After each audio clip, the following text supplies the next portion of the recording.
Malvinas Causa Central, el programa del Observatorio Malvinas de la Universidad Nacional de Lanús. Uno de los temas fundamentales que siempre tratamos, si decimos en Malvinas Causa Central, obviamente en el observatorio también, es la cuestión territorial, la cuestión marítima, la cuestión antártica. Está todo unido, por supuesto, está todo de la mano.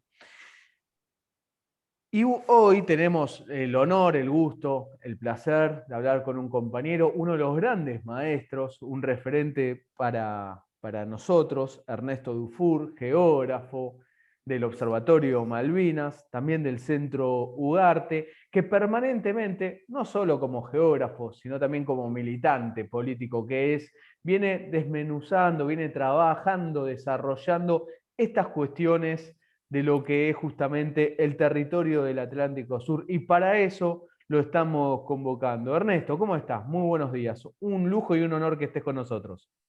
El lujo es todo mío, Juancito querido, porque vos sabés que sos un referente y un maestro para mí en todo lo que refiere a la causa Malvinas. Es un No, placer enorme estar conversando una vez más con vos. es en serio que me estaba trabando. Mira, que Ernesto es nuestro referente. Cada vez que hacemos un artículo, trabajamos algo, ¿a quién le preguntamos? Bueno, a quien está hoy del otro lado en la aplicación Soy del Zoom. perito geógrafo, ¿viste? Que la palabra geógrafo Claro. es rara, es un aparato, ¿viste? Soy un perito geógrafo. Le preguntamos todo a él. Si no pasa por Ernesto, no publicamos. Es así, así que por eso insisto en nuestro referente de cabecera en esta cuestión. Y Ernesto, en el 2015 trabajamos justamente Sí. allí para lo que fue el Atlas que publicó la Universidad Nacional de Lanús.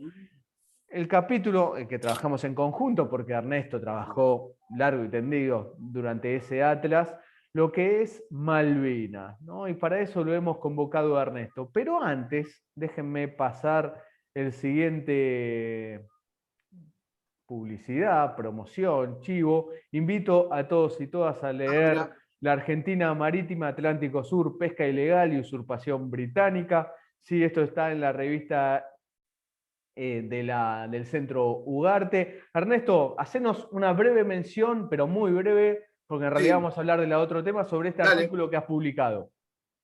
Mostrá, por favor, Juan, la bajada, el subtítulo más abajo, ahí. Ahí No, vamos. no, no, más arriba. Más arriba.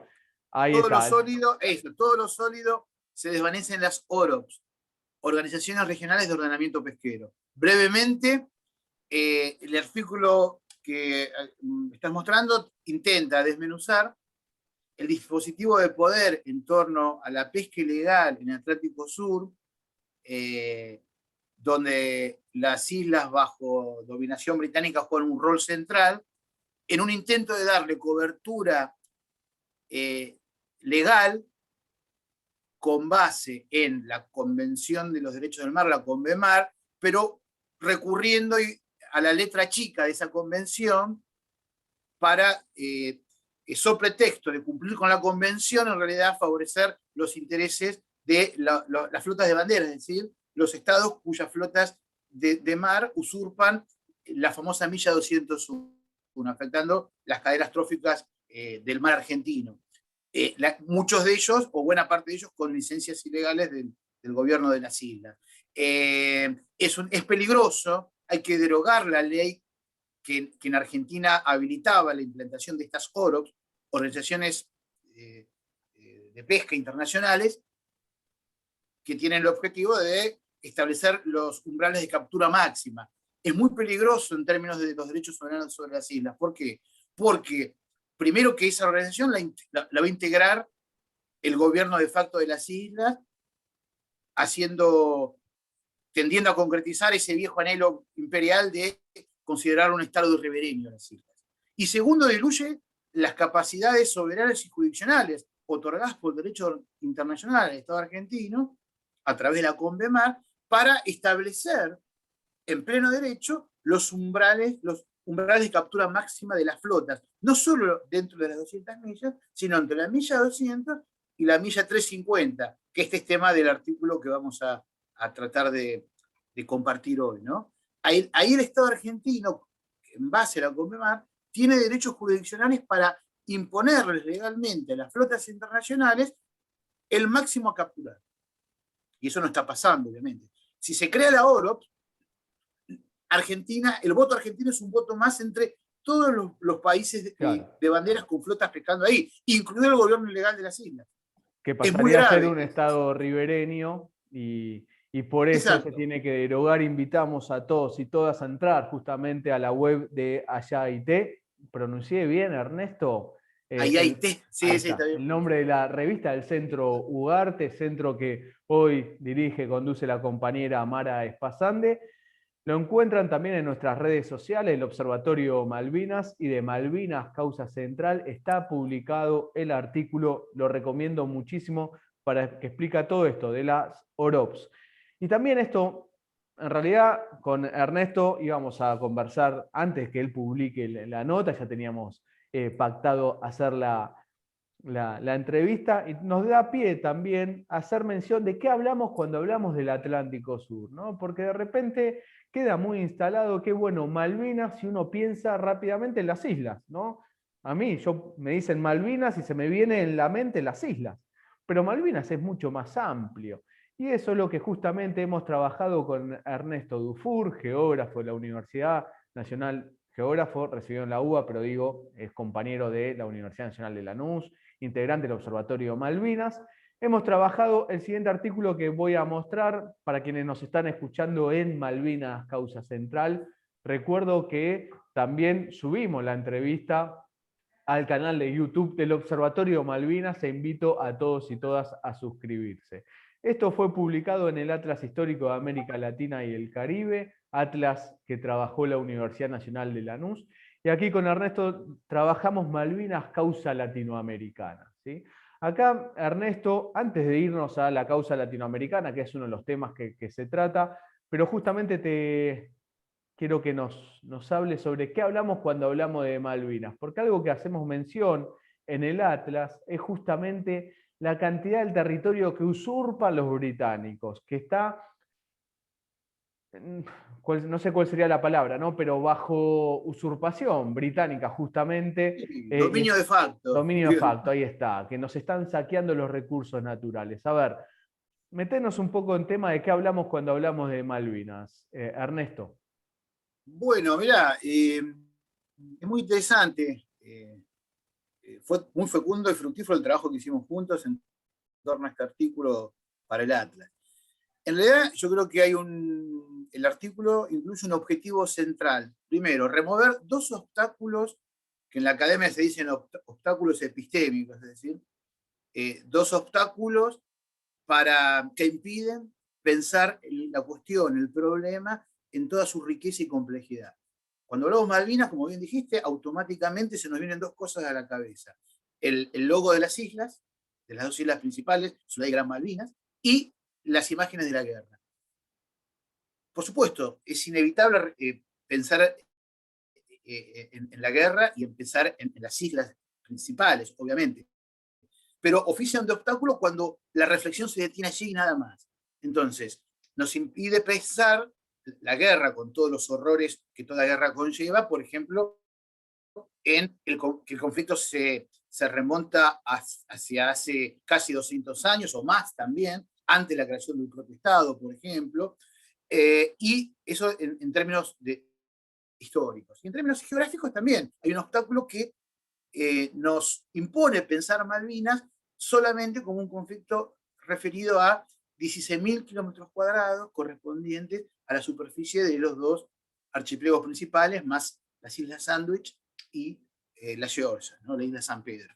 Cuando en realidad, si decimos solo eso, estamos cercenando lo importante a decir, que es que no se trata de un espacio tan pequeño, sino que el dominio de facto de la usurpación británica asciende, de acuerdo al cuadro que trabajamos, con datos de la CONVEMAR y de la COPLA, la Comisión Argentina formada para trabajar los temas de la CONVEMAR, asciende a la friolera de 3 millones de kilómetros cuadrados, considerando la superficie de los mares circundantes y del océano Antártico y de la Antártida. Y cuando hablamos de mares circundantes, no solo hablamos, el mapa lo muestra muy bien, el mapa de la copla. No solo hablamos de la superficie de agua, sino de columna y lecho marino y subsuelo marino, columna, lecho y subsuelo, con todos los recursos invaluables, incuantificables que contienen. Eso por un lado, ¿no? Entonces, bueno, cuando hablamos de Malvinas, hablamos mucho más que de una superficie reducida. Eso es lo que refiere al alcance geográfico, ¿no? Claro, déjame ahí Pero, agregar, Ernesto, sí, perdón, y te sí, dejo, por recuerdo, favor. estamos conversando con Ernesto Dufour, integrante del Observatorio Malvinas, que no es solo las islas, en realidad estamos también hablando, cuando hablamos de Malvinas, de el mar, proyección antártica, recursos naturales, y que estamos hablando del centro de la República Argentina, porque algo que con Ernesto trabajamos mucho es, bueno, somos un país marítimo. Esto a mí, quien escuche Malvinas Causa Central, me habrá escuchado decirlo millones de veces. Ernesto, que es mi maestro, también lo dice permanentemente, de quien también lo tomo, es, bueno, somos un país marítimo. Y es también tomar esa conciencia cuando uno habla de Malvinas. Sí, efectivamente. Digamos, el artículo pretende mostrar la dimensión territorial del conflicto por el Atlántico Sur. Tenemos mucha información acerca de la historia jurídica diplomática, tenemos información en el campo de la historiografía militar respecto de los acontecimientos bélicos de 1982, pero tenemos menos información acerca de la formación territorial de la Argentina, del Estado argentino, de la idea de patria interrealizada y en ese proceso histórico de formación territorial, que incluye tanto el territorio entendido como dimensión concreta física, como también el conjunto de imágenes, de imaginarios geográficos y sentidos de pertenencia a través del espacio, de las estructuras espaciales. Y en ese marco de formación, ¿cómo se integra el mar argentino en esa idea de nacionalidad internalizada? ¿No? Y para eso hay que remontarnos un poco a la historia, Juan. Hay un autor, un pensador nacional notable, Rodolfo Kusch, que en uno de sus trabajos, Geocultura del Hombre Americano, dice: el mar es un problema del pueblo. Notable frase, ¿no? El mar ¿Por es un qué? problema del pueblo. El mar es un problema del pueblo, dice Kusch en el año 1975, previo a 1982. ¿Por qué? Porque, digamos, si uno piensa en la formación territorial argentina, hay 4 núcleos geopolíticos fundamentales a partir del cual se ocupó el territorio, tanto en términos efectivos concretos como también en términos simbólicos, es decir, en el conjunto de imágenes, valorizaciones, identificaciones en torno al territorio. Y esos tres, digamos, tres grupos, 3 núcleos geopolíticos principales son Asunción del Paraguay. Recordemos que Buenos Aires, en su fundación definitiva, fue fundada no desde España, sino desde Asunción del Paraguay. Entre otras cosas, marca ya desde el momento cero nuestro profundo origen americano, de la América profunda en términos de Push, ¿no? Otro núcleo geopolítico de ocupación del territorio fue el Virreinato del Perú. Todas las ciudades del norte argentino, entre ellas la madre ciudad de Santiago del Estero, las expediciones que las fundaron partieron del Alto Perú, y lo mismo de Santiago de Chile respecto de Cuyo, ¿no? Entonces, en este proceso histórico de formación territorial, que repito, no es solo la ocupación efectiva, sino, como no podría ser de otra manera, toda ocupación efectiva, apropiación material del territorio, implica un conjunto de imágenes y de sentidos, ¿no? Símbolos también. El mar estaba de espaldas. Recordemos que durante siglos el vínculo entre Buenos Aires y la metrópoli de España no era directo, había unas pocas flotas, unos pocos viajes de navíos aceptados por año, por razones no mercantiles, sino razones de tipo de la administración burocrática de los dominios españoles en América, y el flujo mercantil se establecía por el Pacífico, desde el puerto del Callao hacia Panamá, viajaban en barco la mercadería. Este sistema duró 3 siglos en la América española, ¿no? El famoso monopolio que nos enseñaron en la escuela. Los dominios españoles en América durante siglos estaban volcados hacia el Pacífico. Es decir, el Imperio Español fue un imperio pacífico, del Pacífico. Entonces, en ese proceso histórico, siempre estuvimos de espaldas al mar. ¿Y cuándo comenzó a tener relevancia para la formación territorial argentina el mar? Bueno, a partir del cambio de las relaciones de poder a escala mundial, producto de las dos revoluciones de finales del siglo XVIII, la Revolución Industrial Inglesa y la Revolución Política Francesa. El cambio de relaciones de poder en el pasaje del siglo XVIII al XIX, con Gran Bretaña como la nueva potencia hegemónica que les disputaba a España durante siglos el control de sus colonias, específicamente el Atlántico Sur. La creación del Virreinato de Buenos Aires en 1776 tiene que ver con un intento de la corona española de contrarrestar las permanentes avanzadas francesas y británicas, pero sobre todo británicas, en el Atlántico Sur. Es decir, hasta ese momento Buenos Aires era una pequeña aldea dedicada al contrabando. El peso económico y demográfico estaba en el norte del país y en el Alto Perú, ¿no? El estatus de capital virreinal tiene una estrecha relación con el despliegue de poder británico. Fíjate, Juan, cuán importantes son las relaciones de poder para entender la configuración de los espacios y territorios.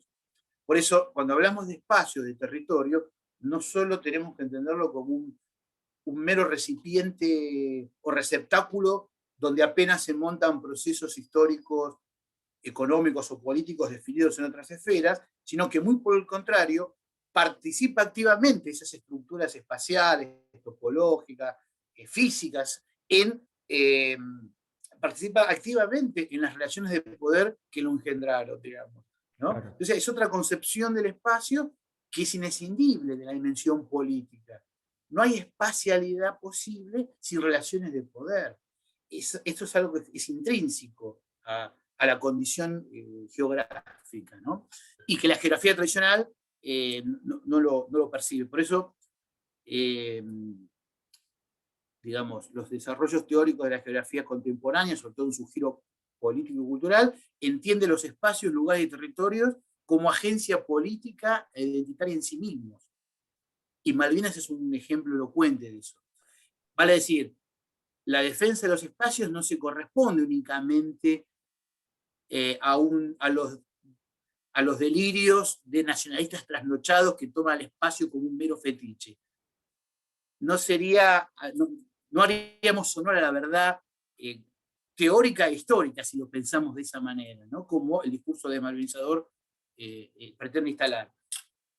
El espacio es una condición inescindible y constitutiva no solo de los estados, sino de la propia existencia humana, podríamos decir, ¿no? Entonces, sigo el planteo, el razonamiento. El mar, ¿cómo se incorpora? De una manera, entre comillas, culposa. Por un lado, se incorpora como el poder británico que pretende avasallar los intereses y nuestra propia condición cultural, macerada durante 3 siglos, de la Argentina mestiza, la sociedad indiana, mestizo-criolla, por un lado como amenaza, y por otro lado como enriquecimiento de las oligarquías portuarias. La pandilla del Barranco, ¿quiénes eran la pandilla del Barranco que hablan los autores nacionales? La pequeña elite criolla, y también españoles, lo integraba, que se dedicaban al contrabando. Buenos Aires vivió durante siglos del contrabando.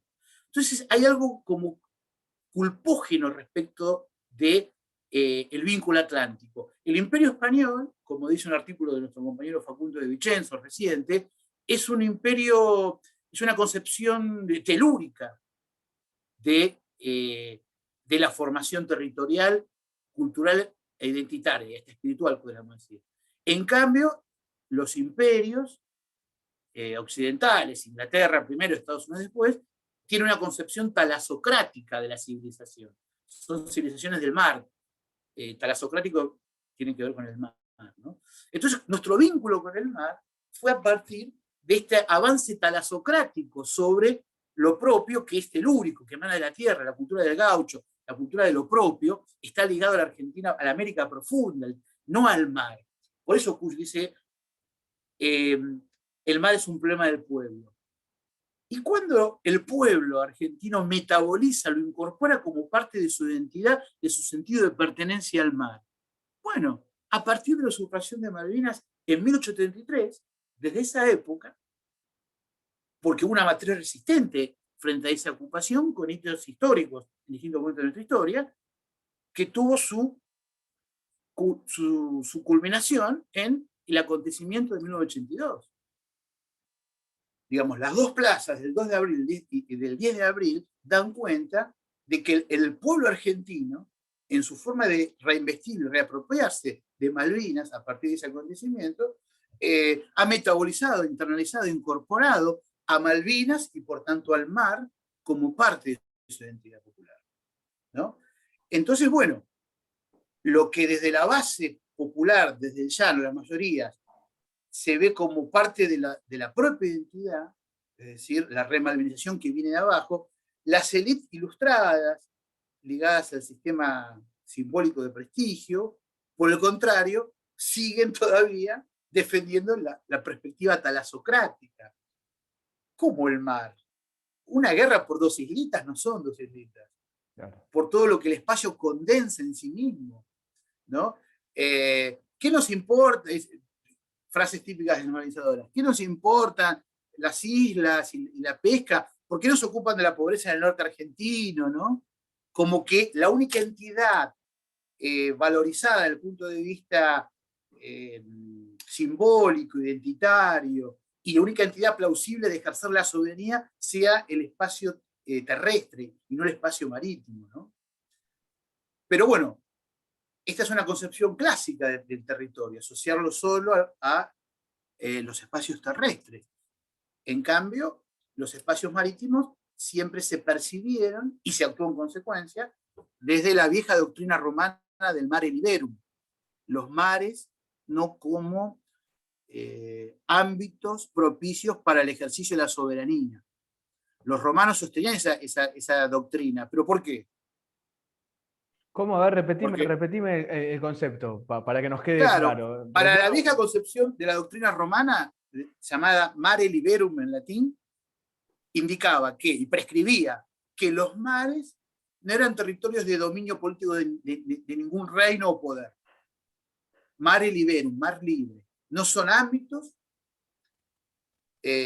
plausibles de ejercer soberanía. Eso lo decían los romanos en su área de influencia, que era el mar Mediterráneo. ¿Pero por qué sostenían esa doctrina?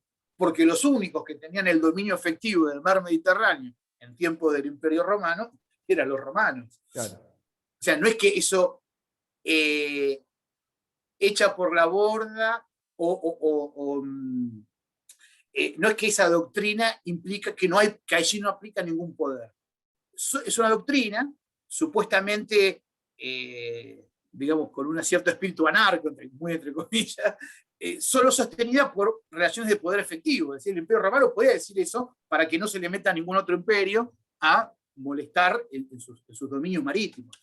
Pero esa doctrina clásica permeó en la configuración de los estados nacionales a partir del siglo de la modernidad, digamos, y por tanto los estados, los territorios, el espacio terrestre era la única entidad geográfica plausible de asignar soberanía.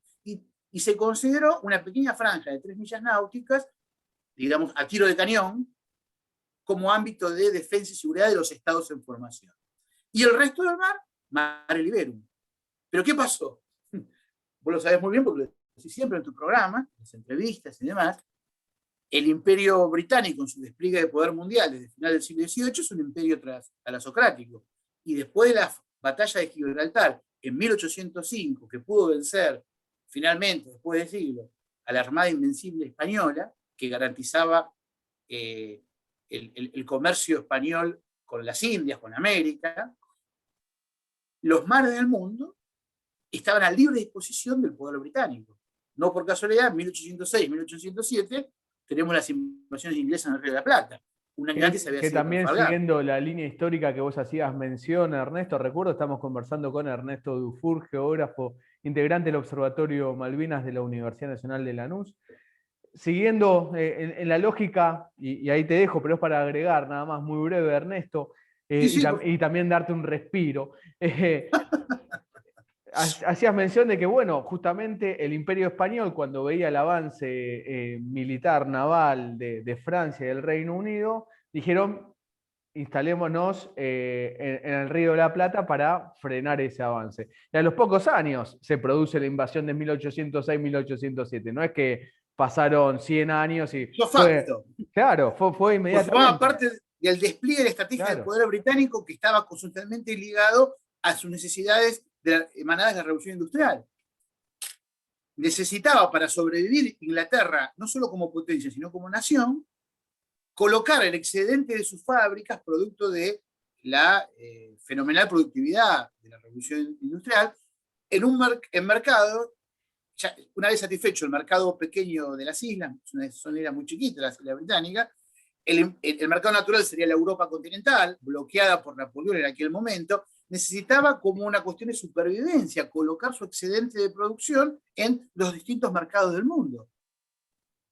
Eso por un lado. Y por otro lado, bueno, acceder a materias primas en Bajo forma costo. fluida y Claro. barata. De ahí el famoso, en la escuela primero nos enseñaron la famosa dicotomía monopolio-libre comercio. Monopolio cargada de negatividad como algo siniestro y feudal, y el libre comercio cargado de progreso y futuro, de brillo emancipatorio. Cuando en realidad, en ese marco de despliegue del poder británico a escala planetaria, a partir del dominio de su flota naval, necesitaba el libre comercio como los peces el agua, porque no podría colocar sus mercados ni acceder a las materias primas necesarias para sus industrias si hay barreras arancelarias o de algún otro tipo, que es lo que el Imperio Español impedía, eh,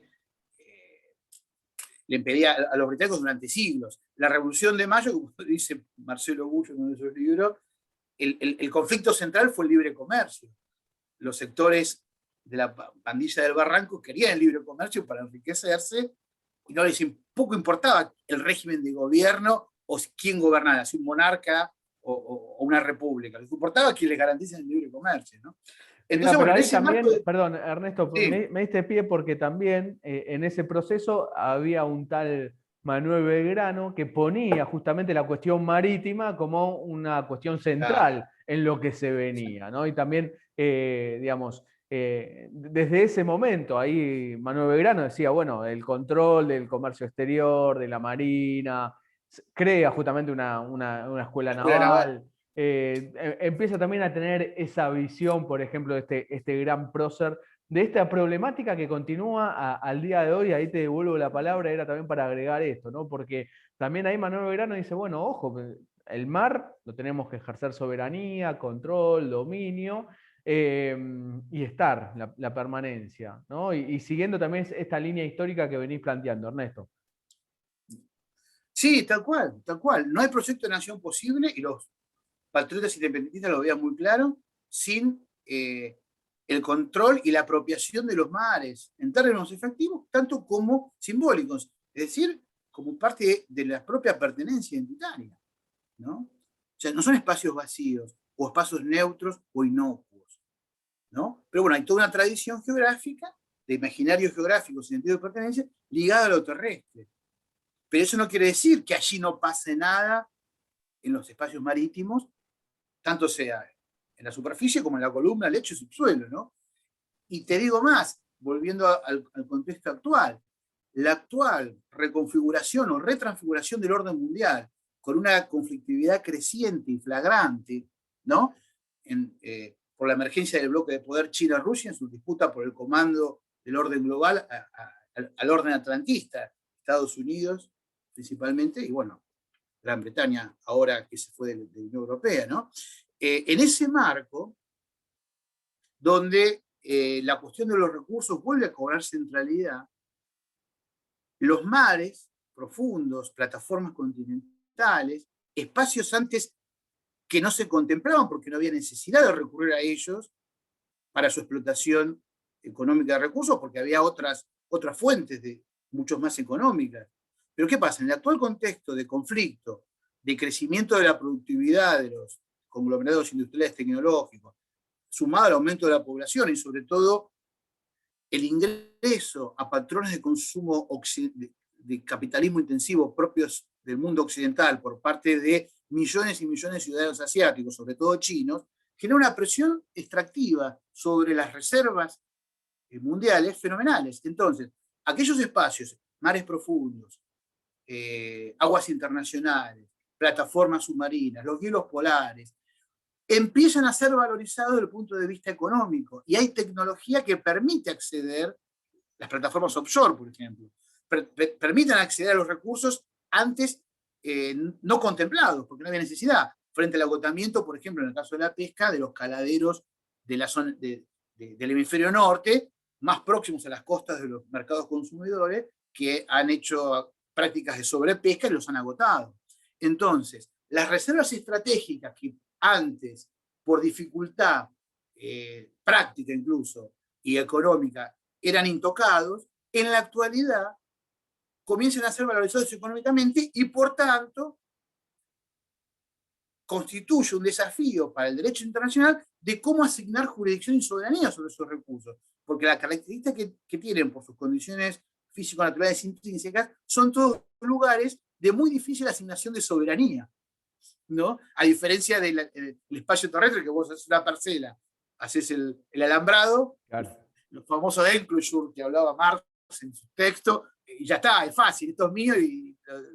Pero ¿cómo haces eso en los hielos, en los mares profundos, en la plataforma continental? Por eso la CONVEMAR, frente a esta necesidad, en el año 82, empezó a asignar jurisdicción, soberanía o jurisdicción, son distintos niveles de atribuciones, de los estados sobre las plataformas continentales, por ejemplo, y los espacios marítimos suprayacentes, ¿no? Fíjate vos el desafío que implica en términos de las relaciones de poder mundial y en la valorización y apropiación de los espacios marítimos, ¿no? Estamos conversando con Ernesto Dufour, geógrafo, integrante del Observatorio Malvinas de la Universidad Nacional de Lanús. Estamos hablando sobre la importancia del Atlántico Sur, basados en el artículo que hemos trabajado en el Atlas, justamente de la Universidad Nacional de Lanús. Allí trabajamos en conjunto, Malvinas, causa latinoamericana, y hablamos de esto que viene planteando Ernesto, la importancia del mar, ¿no? Bueno, y que no hablamos, cuando hablamos de Malvinas, solo de las islas, ¿no? Hablamos del territorio marítimo. ¿Y qué hay en el territorio marítimo? Que en definitiva, y acá ato dos cosas que venís mencionando vos, Ernesto, sí, que son lo que le interesan a los británicos, y a través de los británicos a la OTAN, ¿no? Es decir, a Europa Occidental y a Estados Unidos, que son los recursos naturales que hay en el Atlántico Sur, y también para el dominio del mar, cosa que venía hablando Ernesto, porque ¿qué va a pasar después durante los últimos 2 siglos, ¿no? Quien domina el mar empieza también a dominar el mundo. Primero el Reino Unido, después lo entendió así Estados Unidos.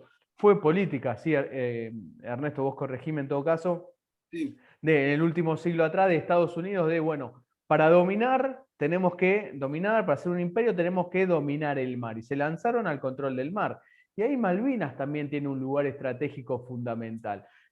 Para el cruce oceánico, Atlántico-Pacífico, el control de los recursos naturales, esto que decía Ernesto, no podemos decir nosotros que el mar, el mapa bicontinental, el cual reivindicamos y el cual es importante, listo, ya está, esto es la Argentina. No, esperen, ahí en ese centro tenemos una disputa territorial, una usurpación, están los británicos, que no solo están con bases militares, además están saqueando los recursos naturales.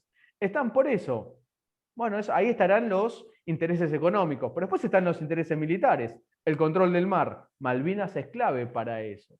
Y es también parte de lo que se trabaja en ese artículo que hemos trabajado en el Atlas, Ernesto, porque hacemos mención de la importancia militar de las Islas Malvinas justamente para el control de las rutas marítimas. Lo que hace es proteger las rutas marítimas, el cruce oceánico, las rutas marítimas, la ruta del petróleo, ¿no? Marítima. Digamos, te agrego la Antártida ahí, Juan. Y ahí te voy a dar la proyección pie. antártica. Claro, y la proyección antártica. Y ahí te doy pie. Malvinas es un lugar, además de los recursos naturales, además de esa importancia, es un lugar estratégico también para lo militar. Ernesto, te doy la palabra a Sí, vos. absolutamente, porque, digamos, de esta perspectiva política de la constitución de los espacios y territorios, intrínsecamente política, eh, los espacios también devienen un recurso en sí mismo. Digamos, hay ciertos espacios donde concentran más eh, atributos estratégicos,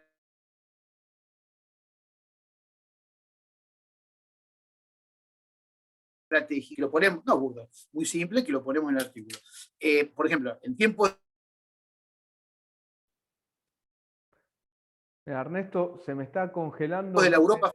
Ah, ¿se me Perdón, escucha? sí, ahí retomaste plenamente, no sé si era internet aquí o allí, pero ahí los últimos 30 segundos, Repito, ahí, repito sí, dale. entonces, no hay ningún problema. Te decía que el espacio puede ser considerado un recurso en sí mismo que también se concentra.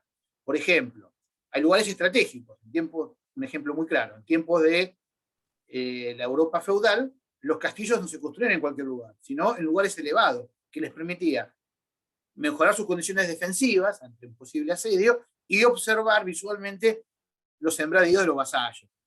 Por ejemplo, en tiempos del siglo XV, XVI, el reino de Dinamarca no disponía ni de grandes espacios de sembradíos para la agricultura ni de recursos minerales. Sin embargo, aprovechó sus condiciones geográficas, su posicionamiento, su geoforma de sus islas para cobrar peaje en los numerosos estrechos daneses que el próspero comercio del Báltico necesitaba pasar por ahí, ¿no? Entonces hay ciertos lugares que condensan, digamos, riqueza estratégica, cambiando de escala y de siglo. En el despliegue del poder mundial talasocrático del Imperio Británico, necesitaba apropiarse de ciertos lugares donde se condensan los atributos estratégicos de los espacios. Por ejemplo, para dominar el Mar Rojo y el comercio no necesitaba ocupar toda la península arábiga, sino solo el canal de Suez. Lo mismo con Gibraltar respecto del Mediterráneo. Para controlar todo el Mediterráneo, controlando el canal de Gibraltar ya lo controla. Lo mismo el estrecho de Malaca y lo mismo con el estrecho de Magallanes. Eh, los factores geoestratégicos que están condensados en ese espacio tienen que ver con múltiples factores. Por un lado, como bien dijiste, el control del estrecho de Magallanes, que sigue siendo estratégico a pesar de la existencia del canal de Panamá. ¿Por qué? Porque ante un eventual conflicto armado, ¿quién puede asegurar que no va a haber conflictos armados de alguna índole? Ante un eventual cierre del canal de Panamá, el único paso bioceánico actual sigue siendo el estrecho de Magallanes, ¿no? Además que Panamá, si bien lo han ampliado ahora, no puede recibir los megacontenedores que se utilizan para el comercio mundial en la actualidad. Hay algunos químicos y productos que están prohibidos su paso por el canal de Panamá. Entonces, bueno, sigue teniendo valor estratégico el pasaje bioceánico del estrecho de Magallanes. Por otra parte, el control de Malvinas es una posta marítima necesaria para la explotación de los múltiples recursos, hidrícolas, hidrocarburíferos, de minería submarina, vinculado a los nódulos polimetálicos. Hay una riqueza invaluable en todos esos espacios. Y, a su vez, la proyección antártica, frente al escenario post-tratado antártico para la década del 40, en 2041-2048, de acuerdo con lo consideremos, que esto es pasado mañana en términos históricos, claro, ¿verdad? De hecho, hay un proyecto de construcción de un puerto de aguas profundas en las islas, con financiamiento internacional de la banca global, para hacer un puerto tanto una puerta de entrada antártica, de logístico para la Antártida, y para las flotas pesqueras que usurpan los recursos del Atlántico Sur, ¿no? Entonces, bueno, esos atributos siguen siendo centrales en este contexto de dramática reconfiguración del orden mundial, ¿no? Y te digo más, no solo tienen, digamos, importancia estratégica para el escenario post-tratado antártico. ¿Quién nos garantiza que en el actual contexto de alta conflictividad entre las potencias tradicionales y emergentes, cualquiera de los firmantes del Tratado Antártico, por caso Estados Unidos, decida vetar el Tratado Antártico, que es un atributo posible? Cualquiera de los países signatarios pueden, pueden en cualquier momento desistir del Tratado Antártico. Si eso lo llegara a hacer Estados Unidos, por ejemplo, ¿quién nos garantiza que esto no puede pasar en un futuro próximo, mucho antes del 2048, ¿no? En el marco de los conflictos? ¿Qué pasaría? Digamos, recientemente, hace unos años, se reactivó la Cuarta Flota norteamericana, cuya área de influencia es toda América del Sur. Es elocuente ver el mapa en el sitio oficial de la Cuarta Flota, con sede en Miami, de su área de injerencia. El patio trasero, en forma elocuente.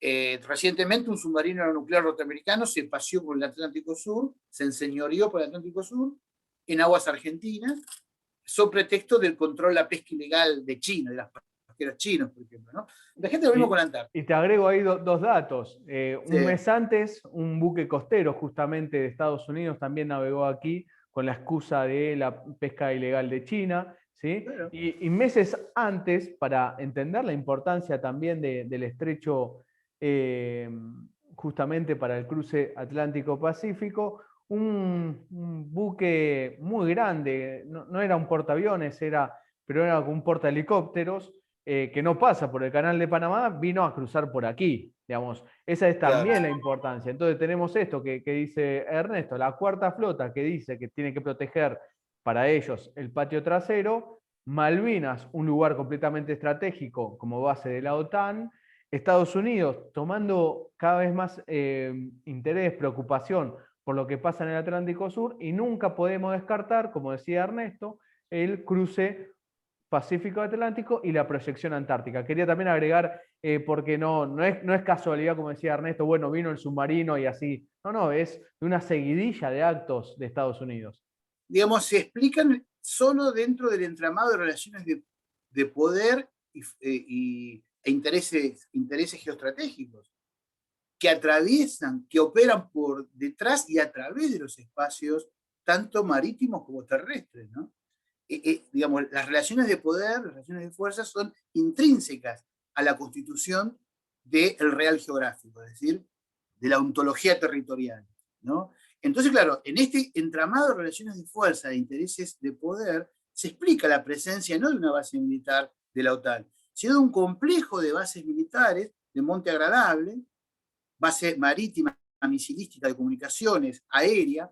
Solo en ese contexto se explica, no en el contexto de digamos, de representar un factor disuasorio frente a una supuesta, entre comillas, amenaza argentina, porque es fenomenal la desproporción de recursos militares de Argentina respecto de la OTAN, ¿no? O sea, no se explica por una supuesta amenaza de las Fuerzas Armadas argentinas, sino se explica por este entramado de relaciones de poder y de fuerza, que hay que decirlo, ¿no? Y que en el polo interpretativo desmalvinizador queda absolutamente inoculado, invisibilizado.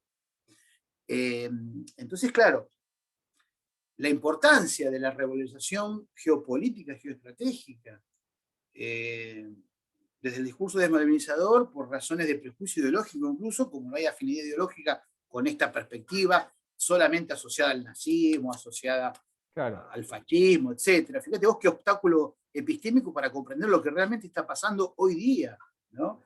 Es notable, ¿no? Y por eso es notable tu programa, que siempre pone en primera plana estas cuestiones cada vez más urgentes.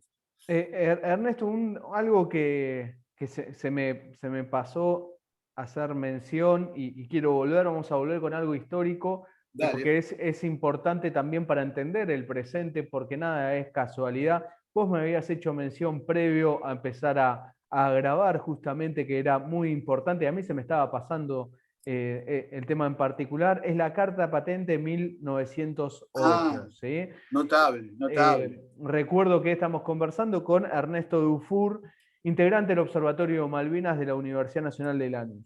Ernesto, digamos, que viene siempre al pie, porque nos has hecho un pantallazo, inclusive nos fuimos cuando España creó el Imperio Español, acá el Virreinato en el Río de la Plata, etcétera, etcétera. Vemos el avance británico, la importancia, todo esto, pero si hablamos de la Carta Patente de 1908, uno incluso creo que con eso entiende más también la actualidad y la importancia de Malvinas. Hablando de esta carta patente 1908, Ernesto. Claro, es notable. Primero, la reflexión historiográfica, ¿no? Estudiar la historia o recurrir al pasado, digamos, o sea, pensar la historia, esto nos enseñan los maestros del pensamiento nacional latinoamericano, de la filosofía popular latinoamericana. La historia es la política del pasado y la realidad política actual es la historia del futuro, ¿no? Vale decir, la historia no es algo que ya pasó y ya está y nunca más, sino que a través de corsi y ricorsi, los mismos conflictos irresueltos vuelven a aparecer bajo nuevas configuraciones, nuevas características, pero es el mismo conflicto resuelto. Entonces, cuando uno va a la historia, va recurre a la historia en términos de identificar los conflictos todavía resueltos, es decir, no hay forma de hablar de historia sin hablar del presente y del futuro, ¿no? Una reflexión de tipo epistémica primero. Y después, respecto del importantísimo acontecimiento histórico invisibilizado por completo que hacer mención. Efectivamente, en 1908, hace apenas 100 años y un poquito más, el imperio inglés, británico, dictaminó una carta patente en la que establecía que todos los territorios, tanto terrestres como marítimos, del paralelo 50 hacia abajo, no sé si tenés el mapa ahí para ver dónde incluye, es decir, desde más de la mitad de la provincia de Santa Cruz, del territorio de Magallanes, del lado Ahí chileno, lo voy hacia el buscando Polo mientras. Sur, paralelo 50. La mitad del territorio santacruceño correspondían, eran propiedad de su graciosa majestad, la reina británica. 1908, fíjate vos, nadie podría pensar en la actualidad que Gran Bretaña reclamara como parte de su territorio la provincia de Chubut o la provincia de Santa Cruz. Sería como un absurdo, ¿no? Pero ¿por qué? Bueno, pensar por qué sería como un absurdo. Sin embargo, en 1908 lo hizo Gran Bretaña. Pero duró poco tiempo, por suerte, porque hacia 1917, con otra carta patente, enmendaron esta cuestión y dejaron por fuera la Patagonia continental, tanto territorios de Chile como de Argentina. Pero sí mantuvieron las islas y el Atlántico Sur como retención hasta el Polo Sur. ¿Qué le hizo desistir al Imperio Británico?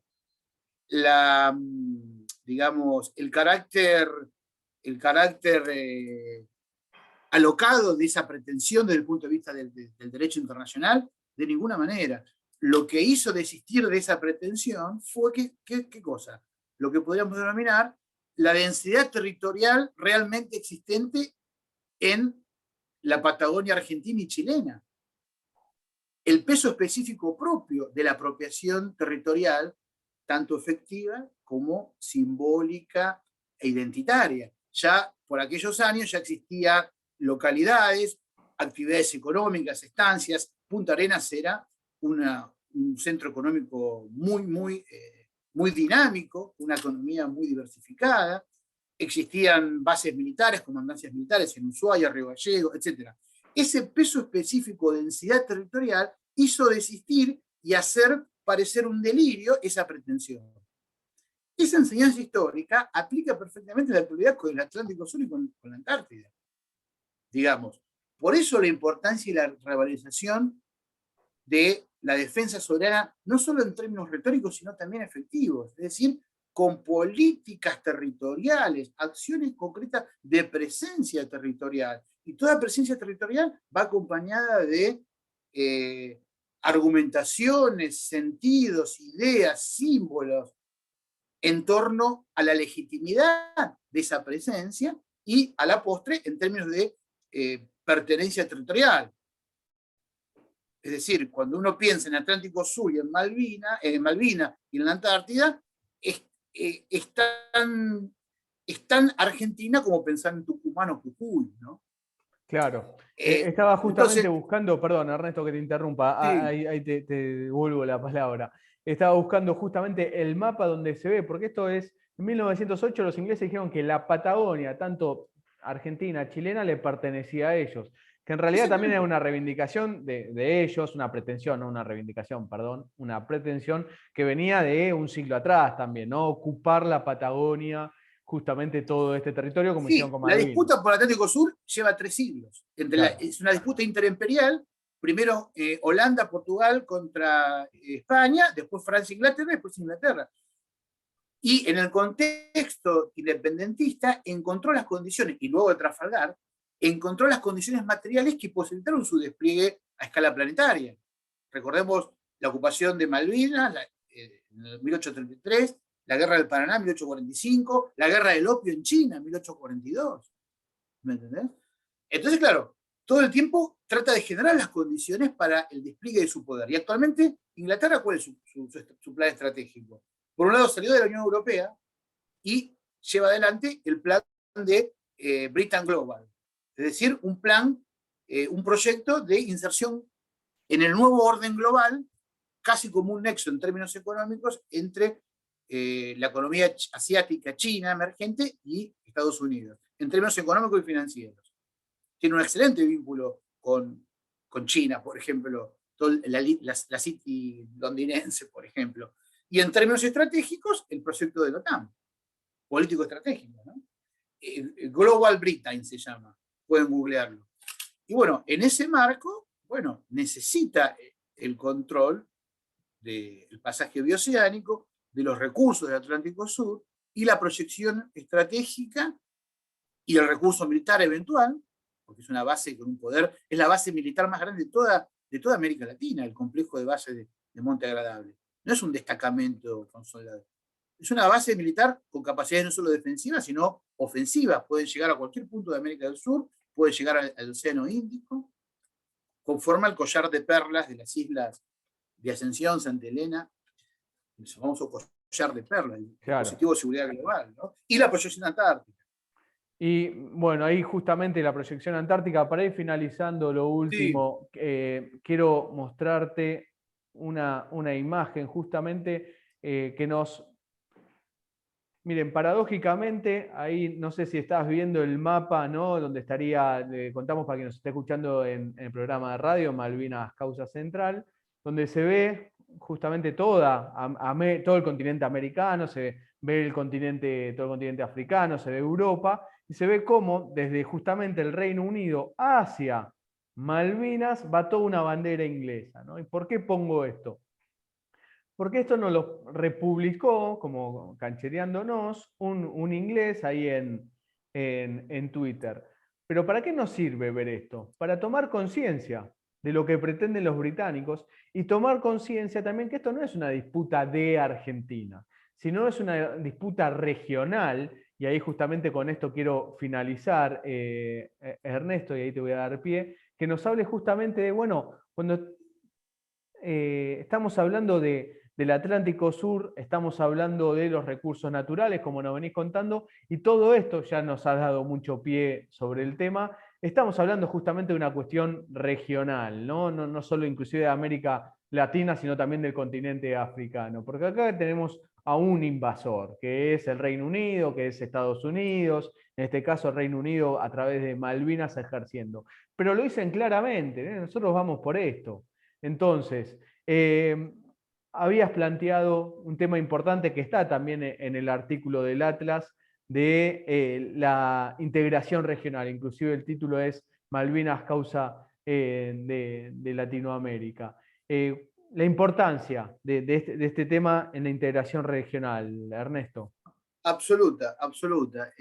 Nosotros en el observatorio sostenemos la consigna, volveremos a Malvinas de la mano de América Latina, ¿no?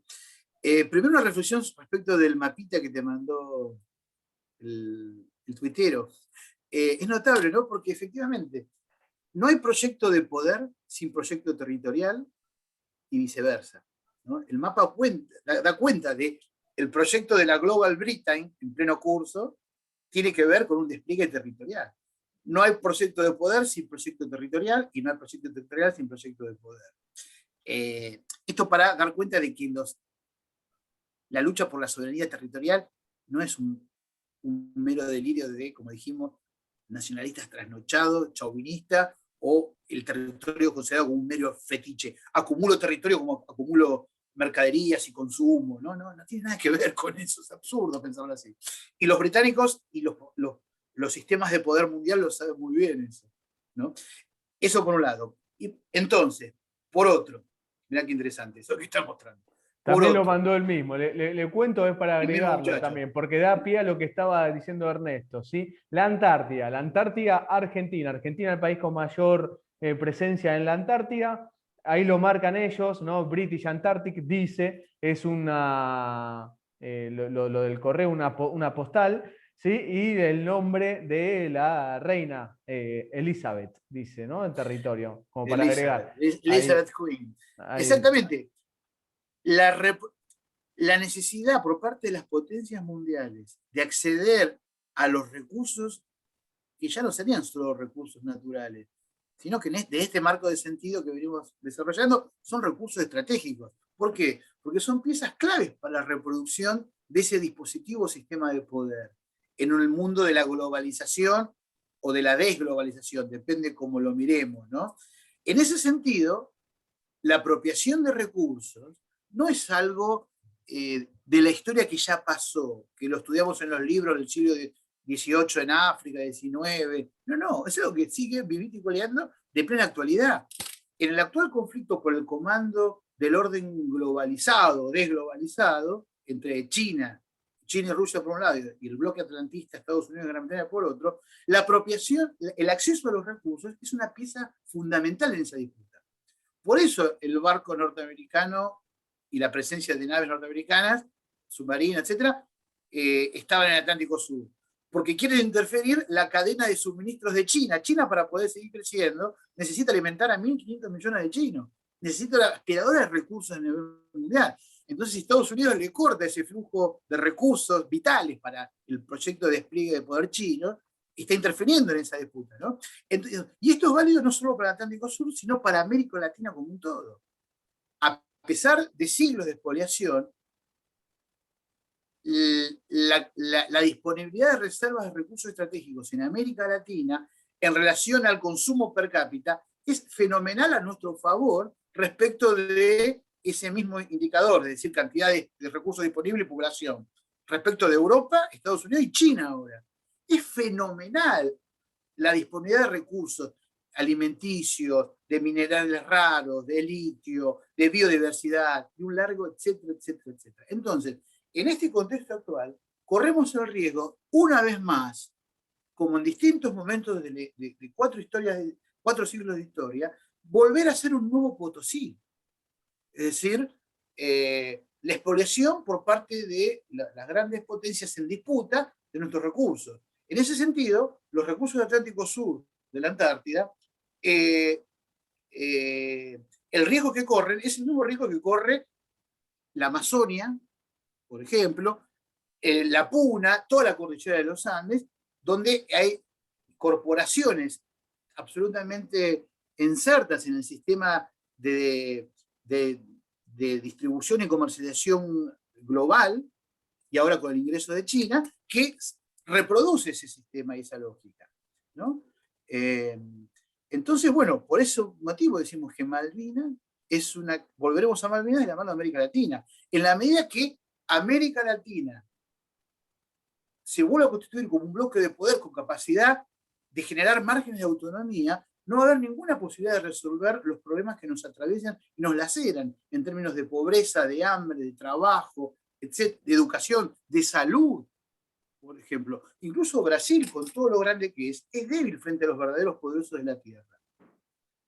Y como en un ejemplo cotidiano de plena vigencia, no podemos acceder a la cantidad de vacunas necesarias, por ejemplo, porque no las producimos y porque no tenemos ninguna incidencia en escala mundial. Fíjate vos, un solo ejemplo. Pero esto es válido para todas las áreas de la vida social argentina y latinoamericana, ¿no? Entonces, nuevamente, las condiciones históricas del presente, o lo que es lo mismo, geopolíticas, nos impulsan y nos crean el desafío y las condiciones para un necesario relanzamiento de la unidad continental bajo nuevas coordenadas. Ya superamos el giro economicista de la integración superamos en el sentido que vimos que por ese lado no se pudo avanzar, el giro institucionalista, esta cosa de crear organizaciones regionales, una sopiña de letras, como dice un geógrafo brasileño, Mercosur, ALADI, CAN, siglas, Mercosur, podemos decir, siglas que poco y nada tienen que ver o que no tienen ningún sentido para la inmensa mayoría de los latinoamericanos de a pie, digamos, ¿no? Giro institucionalista, siempre en base a la experiencia europea de integración. Claro. Entonces, bueno, habría que pensar nuevos giros, ¿no? Tal vez el giro territorialista, territorio en este sentido, sea un campo fértil para el necesario y cada vez más urgente relanzamiento de la integración regional, con base en que la defensa de nuestros propios recursos y la apropiación efectiva y simbólica de nuestros espacios. Por ejemplo, en el caso de la Antártida.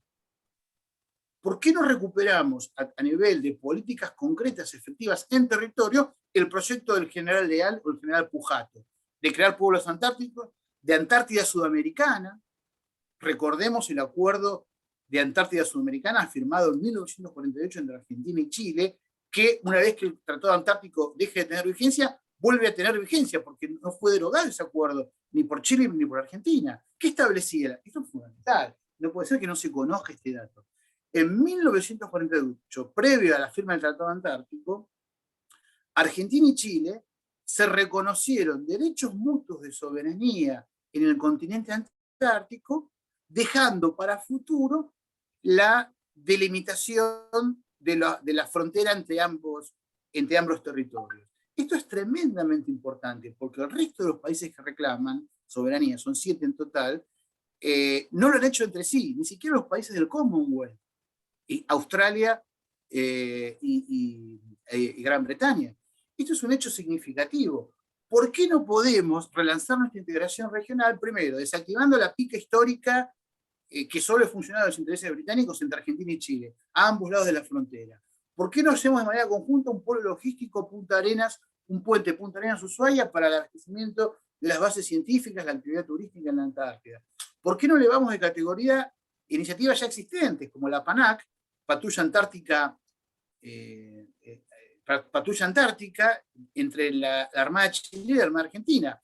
Esto no se sabe, pero la Armada chilena patrulla en virtud de este acuerdo aguas del Atlántico, y la Armada argentina patrulla aguas del Pacífico, invirtiendo el histórico criterio de Argentina en el Atlántico chileno y el Pacífico, pero en el marco de un acercamiento, cooperación y entendimiento profundo entre las naciones. Ahí agrego, Ernesto, para que no Sí. sabe lo que estás hablando, es durante un tiempo, en un sector ahí que menciona Antártico, que menciona Ernesto, un buque de la Armada argentina o chilena, es decir, de las marinas militares, navegan, patrullan y se pasan la información de lo que está pasando durante, supongamos, voy a dar un ejemplo, ¿sí? No digo que sea así, durante el mes, que no sea así el dato que voy a dar, quiero decir, durante el mes de enero patrulla la Armada argentina, durante el mes de febrero la Armada chilena, es más o menos así el mecanismo como para que se entienda, ¿sí? Es muy clave el ejemplo que traes, Ernesto. Lo mismo la red RAPAL, Red de Administradores Antárticos Latinoamericanos. Hay bases de países como Colombia, Nicaragua, Uruguay en la Antártida. ¿Por qué no elevar de rango jerárquico en la política de Estado esa iniciativa? Y así cantidad de iniciativas en todas las áreas. Pesca en Atlántico Sur.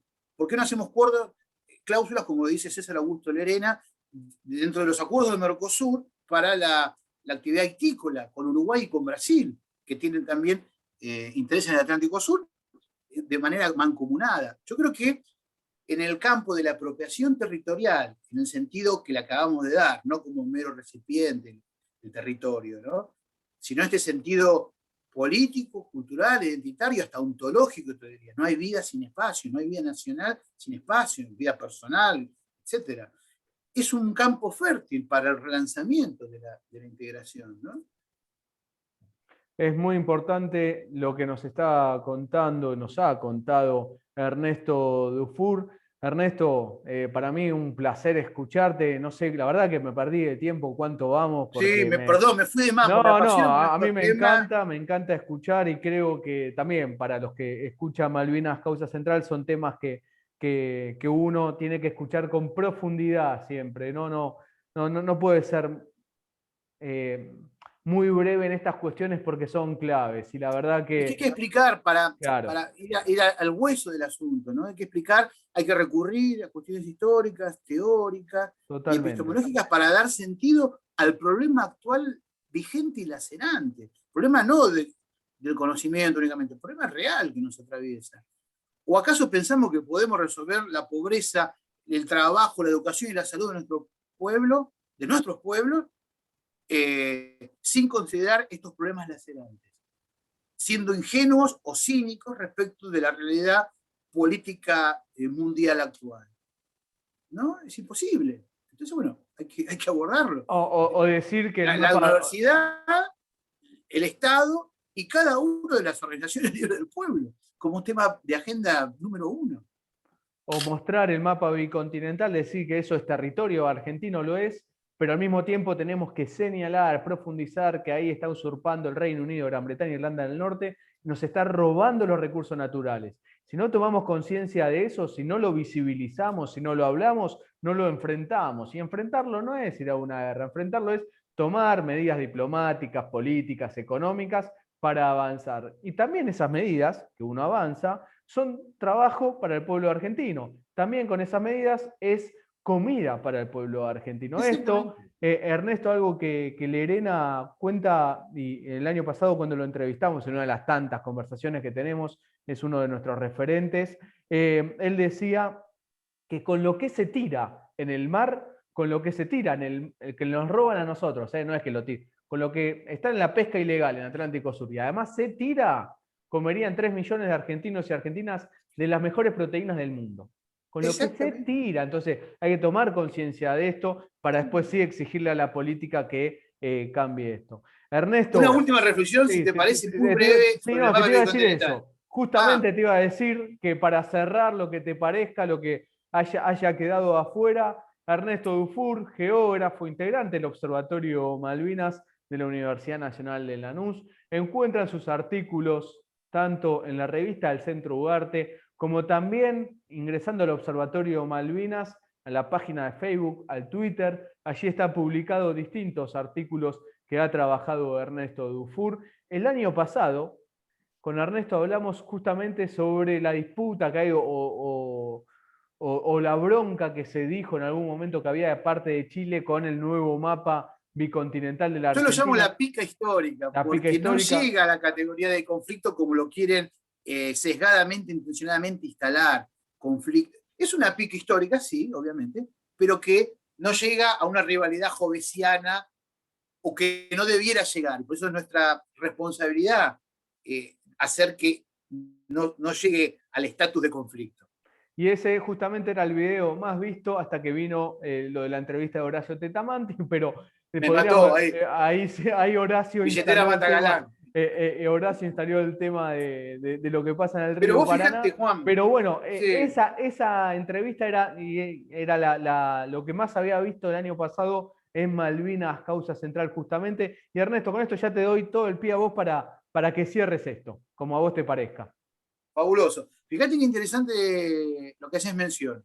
Los temas álgidos que generan debate, que no nos dejan indiferentes, son los temas vinculados a la territorialidad en sentido amplio. Hidrovía, Cuenca del Plata, pica histórica con Chile, ¿no? O sea, son, digamos, eh, los pueblos no se movilizan por marcos teóricos o ideológicos, pero sí por cuestiones vitales. Y pareciera ser que todas estas cuestiones vinculadas a la territorialidad en sentido amplio tienen que ver con nuestra propia vida como comunidad nacional, regional y hasta personal.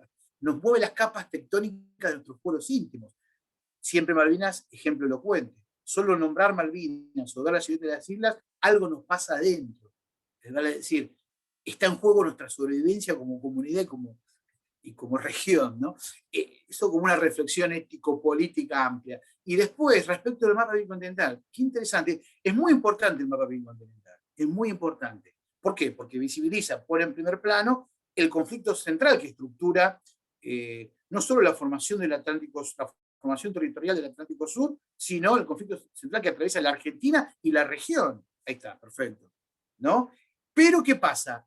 El solo mapa no alcanza porque el mapa no deja de ser un artefacto simbólico.